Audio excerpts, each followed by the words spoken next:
problem we have with the buildings today. Because just about everything we put in our buildings, if it's saving energy, is developing harmonics, dirty power. So from LED lights to variable speed drives, UPSs, all generate dirty power, harmonics. So, I keep talking about EC&M.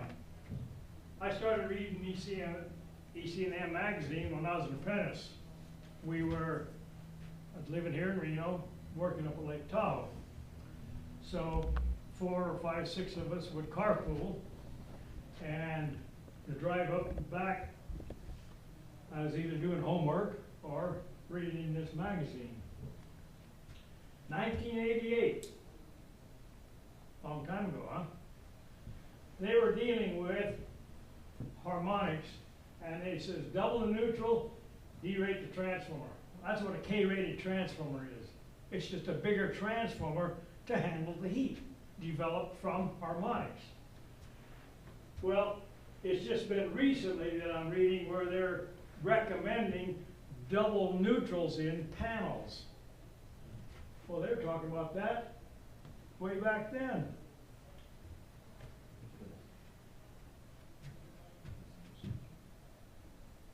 And down here in the fine print, they talk about the proliferation of switch mode power supplies in computers. That's exactly what you saw when those LED lights were online. A switch mode power supply simply grabs the peak of the sine wave, and that's when it generates its power. It doesn't use the entire sine wave. It only uses the peak of the sine wave. That's what a switch mode power supply does. And it's in every piece of electronic equipment we have. LED lights, power supply. Computers, power supply. Power supplies in here. Everything we have uses switch mode method of developing their power. So, we were having problems way back then, and it was causing neutrals to overheat. And majority of fires in buildings are created from electrical related fires, created from over temp neutrals, from harmonics. So, the problem with harmonics is basically a multiple of the fundamental being 60 hertz. So the first harmonic is the fundamental. The second harmonic is double that. The third, 3 times. The fourth, 4 times. Variable speed drives are notorious for 5th and 7th harmonics. Single phase loads, 120, 277, develop another major problem which we call triplet harmonics, which is the phased and neutral connected loads, whether it be 120 or 277, all develop 3rd, 9th, and 15th harmonics. That causes the heating effect to be 9 times the fundamental. So if I've got a 277 volt circuit feeding a branch of lighting, and if I've got, say, 10 amps of power feeding a bunch of fixtures, the 3rd harmonic can be 9 times that, right? What's 9 times 10, right? So the heating effect on that conductor can be very high. So if I got a number 12 piece of wire feeding a 20 amp circuit of lighting, and I got 10 amps of fundamental on it, I could have as much as 90 amps of harmonic heat on that conductor. And that all collects on the neutral. So the neutral in the transformer, panels, that's why they're saying double the size of neutral. That's where it comes from. So, 1 amp of 3rd harmonic can be 9 times the heat of the fundamental. So I got 1 amp here and 9 amps there. Very easy to overheat wire. And very common effect of burning open the neutral path, whether it be in the panel or in transformer. A lot of transformer failures are from neutral currents. I'm sure you probably have experienced transformers that are so hot you can't touch them. That electric room was in one of the schools we were working on and could not close the door because it got so hot in the electric room. And put a fan there to keep the darn thing cooler. Skin effect. We'll talk about skin effect again. It increases the resistance of that wire, and it's all based on each one of those frequencies. So, as I deal with higher frequencies, 60 kilohertz can cause 97% increase in the resistance of that conductor. Sharp bends, another major problem with nice trimming panels. You know, we like to turn our 90s tight 9, turn it into the breaker, stand back and look how beautiful that panel is. Every one of those bends is going to be a problem because the 60 hertz don't have a problem making that bend. It's the harmonics that has a problem making that turn. Because if I'm dealing with high frequencies, very tough to make that turn. The 7th harmonic. 7th harmonic is what? 7 times 60, right? 540 hertz. Frequency drives generate 5th and 7th harmonics. I've increased that resistance 60%. So, the type of wire I use for drives is very important because I'm dealing with the 5th and 7th harmonics generated by that drive.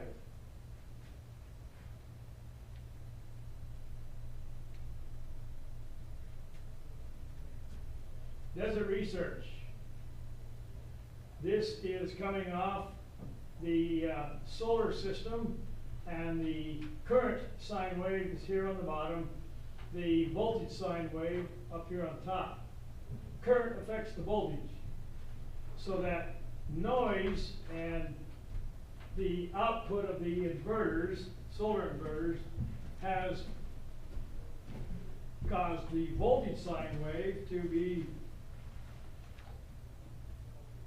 and that's voltage sine wave, basically. That voltage is serving the entire facility. So, by causing those issues with the voltage sine wave, the connected load to that piece of switchgear is going to be affected by that dirty power.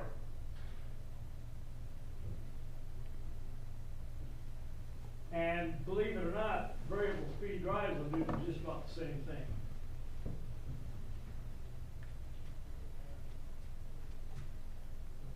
Total harmonic distortion on the voltage, 19%. It should not exceed 5%. It should be between 3 and 5%.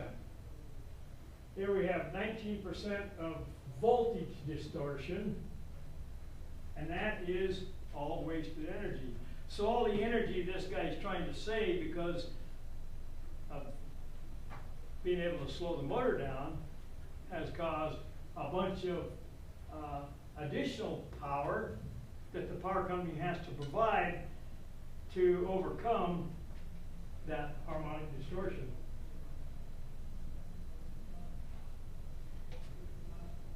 This is one of the main office buildings at Washoe County at 9th Street.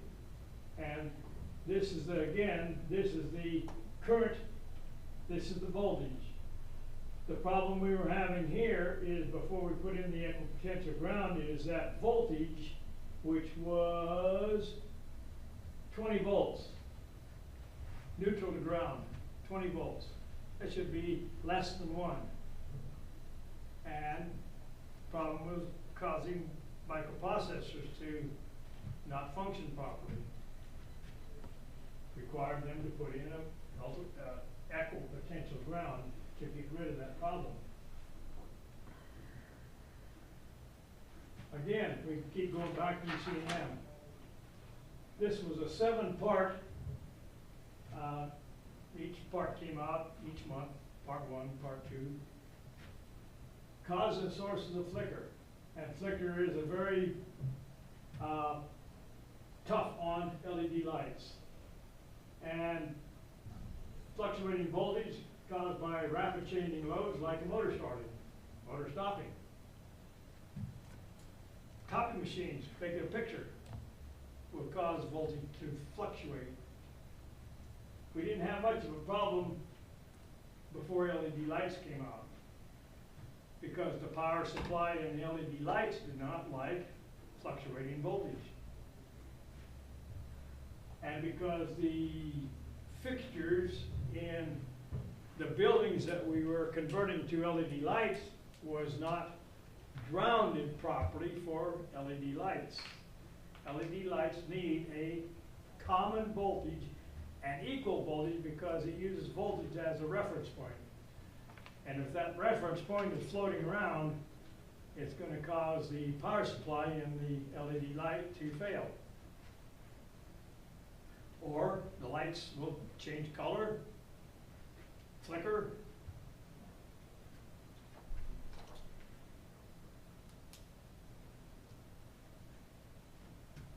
So some of the problems with flicker now that is becoming a major issue is more noticeable with like office workers that are sitting in all day long in this environment. Headaches and eye strain, and people with susceptible to seizures can really affect. In fact, in schools we had to change and put covers on fluorescent lights because the 60 hertz flutter in fixtures with kids that were susceptible to seizures had to put different color covers over the fluorescent lamps. So now along comes flicker and its problem with power supplies in LED lights now.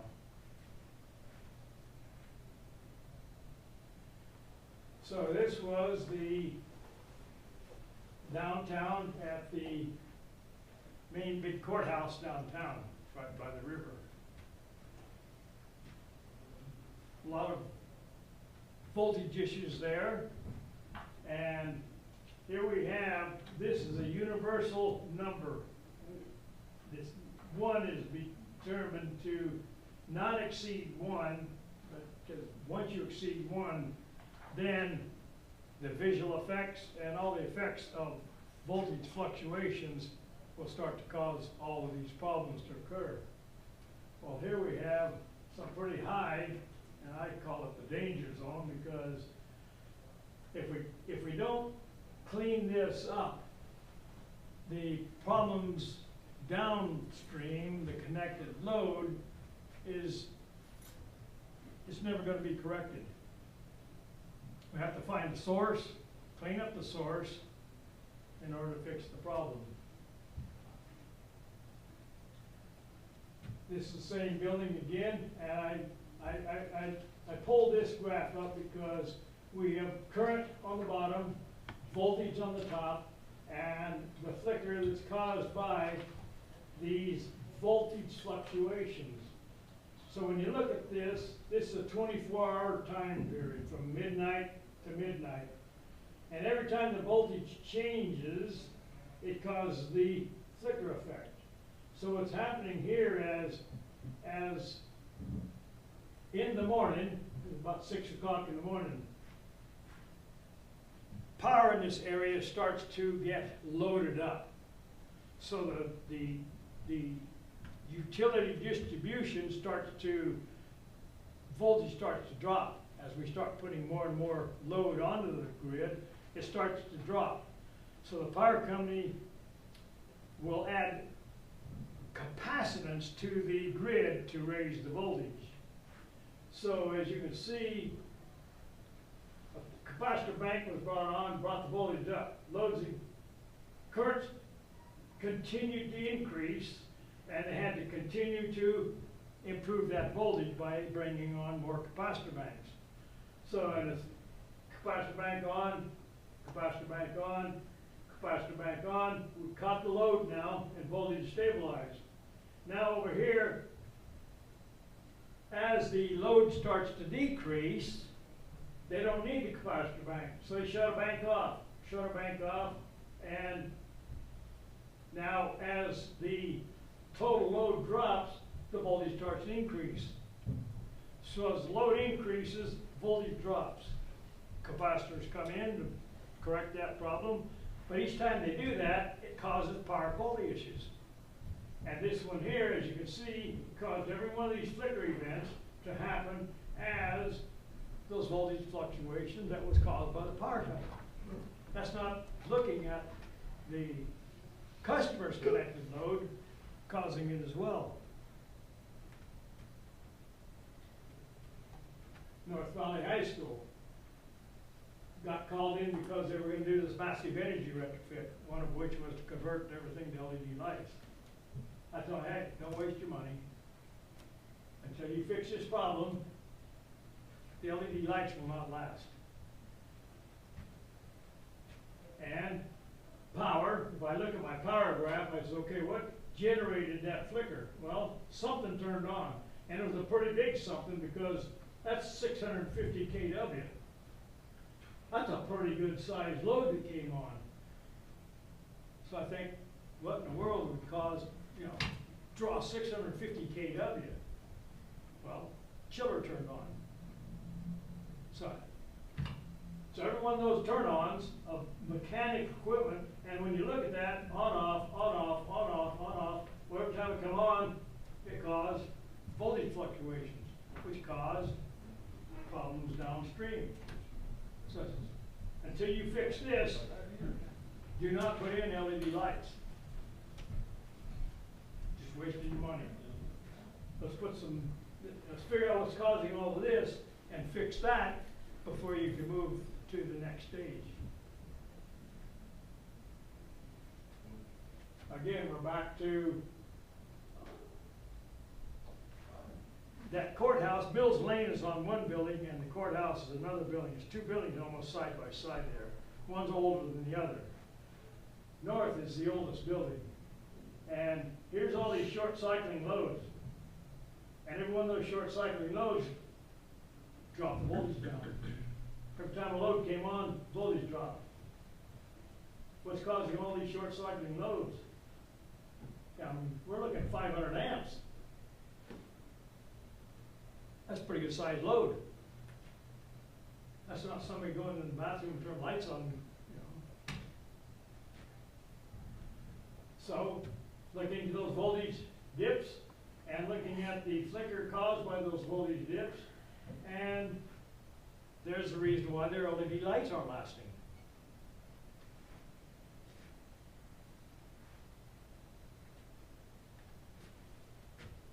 I show this because I get called in to do thermal scanning for customers, and I tell the customer, I don't believe in just a single thermal scan, because the thermal scan only shows a load that's either got a load on it or don't have nothing on it. If I got a load, I'm going to generate some heat. If I don't have a load, I'm not going to generate heat. So when you go into commercial and industrial buildings, you got chilled water plants and you got hot water plants. You got wintertime, you're going to have a heating plant running. Summertime, you have chilled water plant running. But if you're looking at total load and half of it's heating and half of it's cooling equipment, you don't have a real picture of depending on time of year when you're doing this, where the problem is. Because if I got no load on a piece of equipment, it's not going to generate heat. So I do my ultrasonic test to determine if any of these connections, because if I don't have a load or a high load on a piece of equipment, it's not going to generate a lot of heat. But it could have a loose termination, which will generate heat when it gets loaded up. So that's part of my testing, is to test for loose terminations.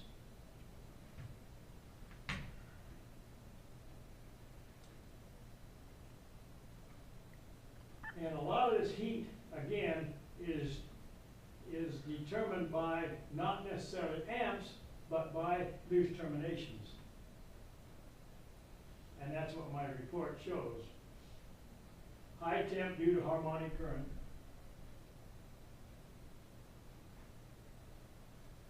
So here's another Washoe County building. This is a graph, again, current on the bottom, voltage on top. This is what happens with variable speed drives. This is 1/2 of a sine wave. Variable speed drives cause 5th and 7th harmonics. The 5th harmonic causes this bump, the 7th harmonic causes that. And so each one of these valleys right here is wasted energy. So you put these drives in to save energy, but ultimately they're creating another problem of wasted energy. The power company has to supply all this energy, even though the drive might be cutting power down, as you saw with the MPTS. It cut the power of the motor in half, even though it was still supplying 10 amps to the motor. The power that the utility was providing was half of that, 5 amps. Is that right? Remember, that worked out? Well, that device, because of the capacitor bank that's in there, can fill this void that the power company don't have to fill.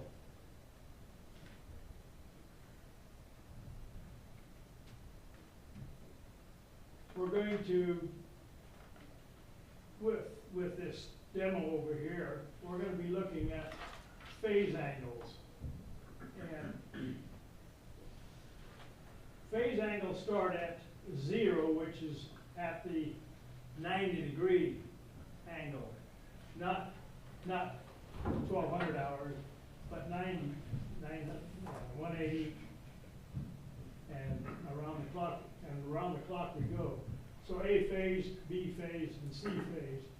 Current is always going to lag A voltage. So there's voltage at 0, and current will be some degree less than or lagging behind voltage. And the greater that lag gets, the worse the power factor is. So you get about probably 10-degree lag, so the power factor is probably going to be somewhere around 90%. And this simply shows the 120-degree phase shift between 3 phases.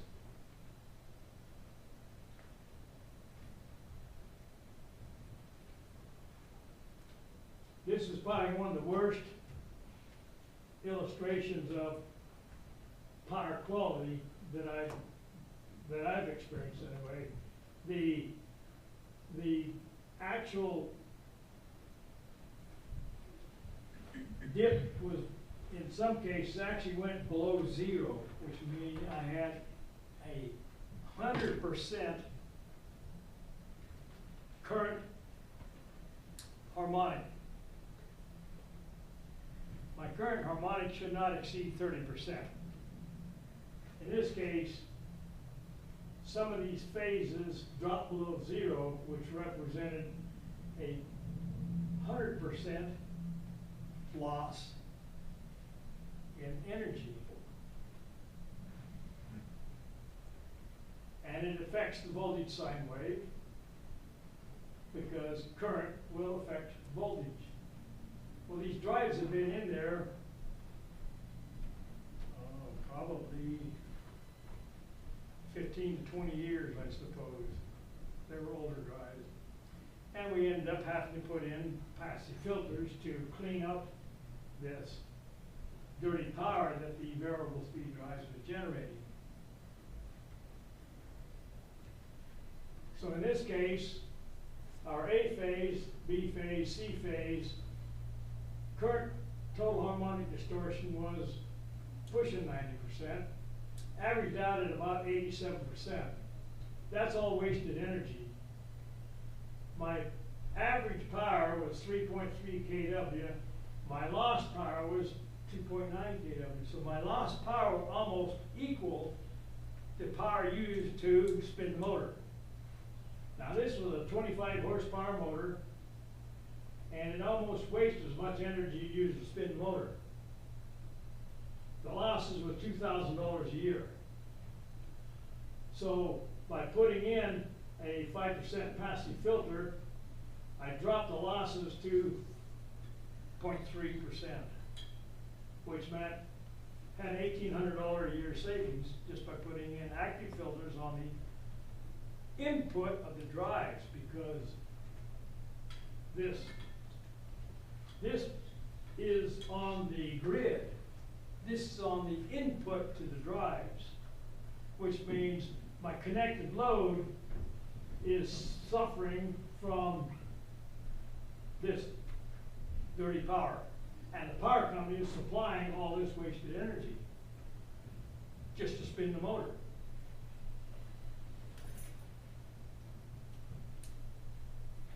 Any questions?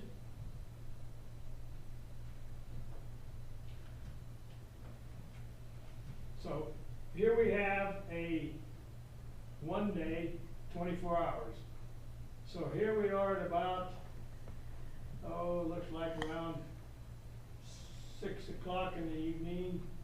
The power drops to, which tells me they're shutting the equipment off. And here we are about, say, 5:30, and the equipment comes back up online.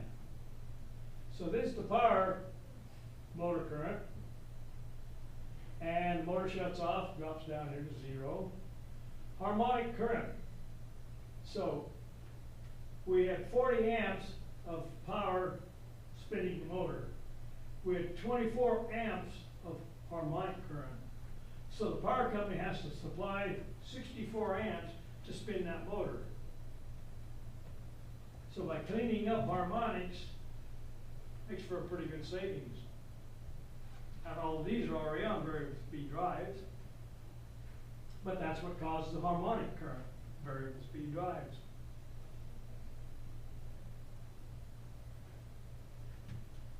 Here was this petrol project that I was talking about earlier, and this flat-topping voltage sine wave will cause capacitors not to fully charge.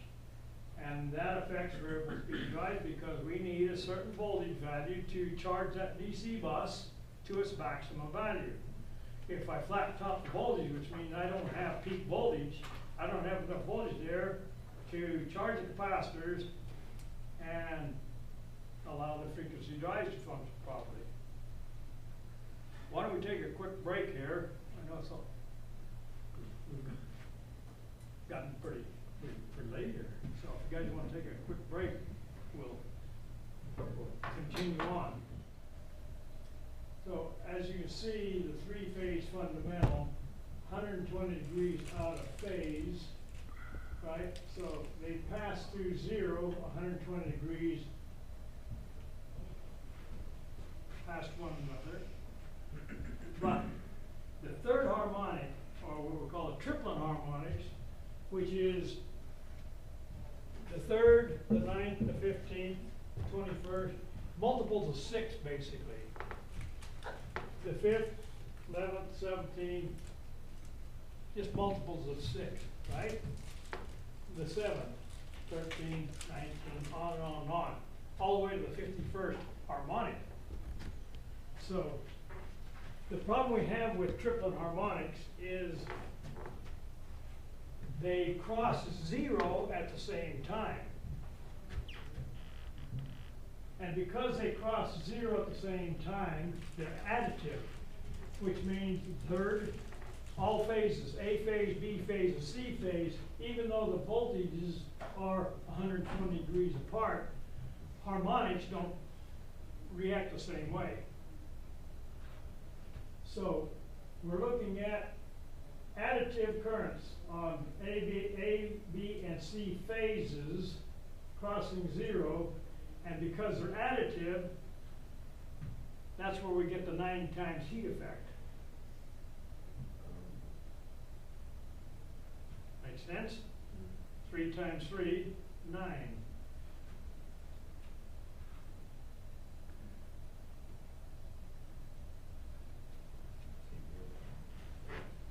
The next problem we have, generated by harmonics or frequency drives,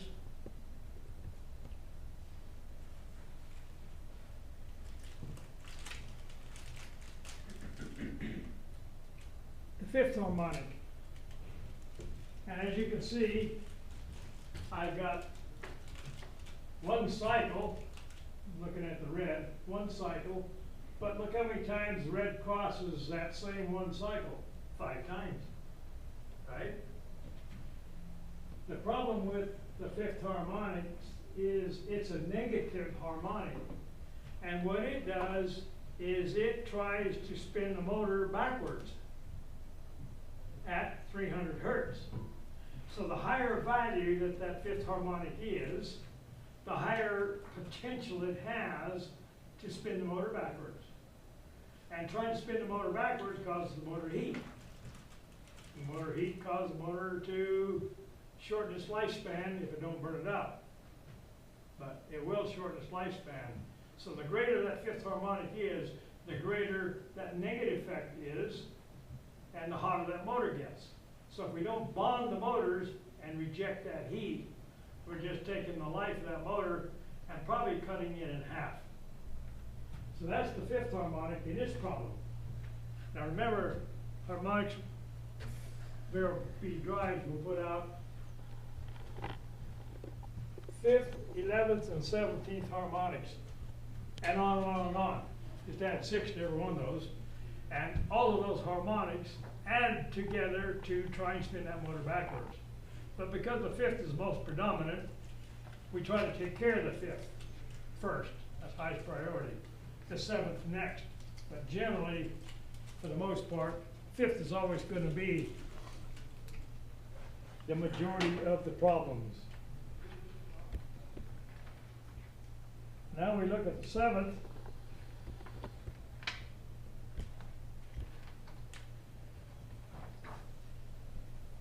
The seventh is a positive harmonic, which means it's traveling the same direction as the fundamental. See, they're both traveling in the same direction. Only problem is it's crossing 0 7 times a cycle at 420 hertz. So it tries to spin the motor in a forward direction at 420 hertz. So you got 60 cycles trying to spin the motor, and you got 420 hertz trying to spin the motor at a different frequency, trying to spin it out of sequence. So now you got the fifth trying to spin it backwards, and you got the seventh trying to spin it forward faster than it's supposed to. So both of them generate heat, and heat generates lifespan of the motor. And all of these are developed by the drive that's trying to save the customer money. So on the energy side, I'm saving all kinds of money. But the poor maintenance guys are out there just pulling money out of the bucket, repairing all this stuff. So there's the importance of bonding motors so that you can reject all the heat developed by the drive that's causing all these problems.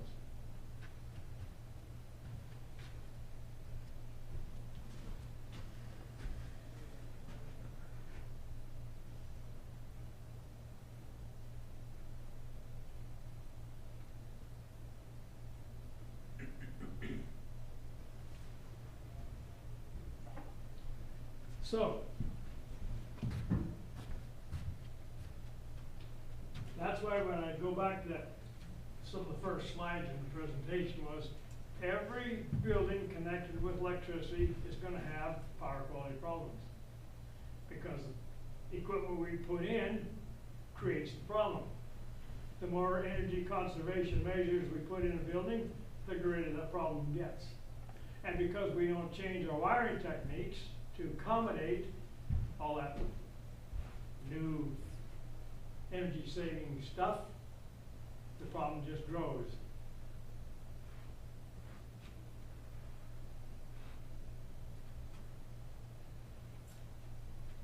This was that Petco facility that basically,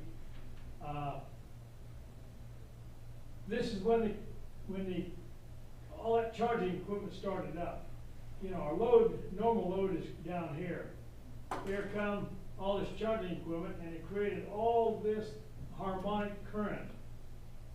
That harmonic current, what I call corrective current, we mitigated with an active filter. And an active filter basically generates an opposing harmonic to the harmonic that it sees. So it's got microprocessors in there that can react in a quarter of a cycle. And if I see a third harmonic, it generates an opposing third harmonic. Same with the fifth, seventh. So all the harmonics generated by the load, an active filter can oppose each one of those harmonics.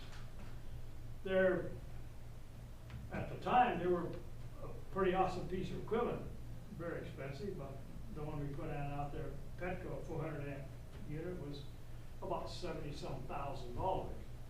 But it corrected their problem, and that's what we were, that was what we were trying to do, because they could only run one shift.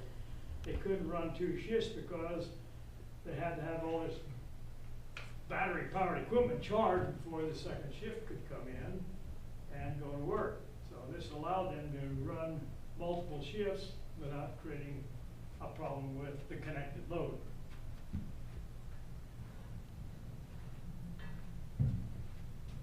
And when I showed this to the owner and identified what the problem was, my goal in my experiment with putting a filter in one of the charging pieces of charging equipment was to get rid of this fifth harmonic. The fifth was the most, fifth and seventh were the most predominant. But when I put too large a filter in, it caused a problem with the charging equipment to blow, main fuse to blow. Well, I thought if I could fix the problem with one of these, we could just put one in every one piece of charging equipment. But since that didn't work, next step was, well, let's put in an active filter. I'd never been around one before, but the manufacturer was willing to provide one at no cost to see if it would work. If we could put it in and if it did work and return it with no scratches on it, there would be no charge. But of course, if it worked, then of course we'd buy it, and since it did work, but I was amazed that the manufacturer would supply us a piece of equipment at that cost, and let's try it. That was amazing. Free trial. So, we'll end this class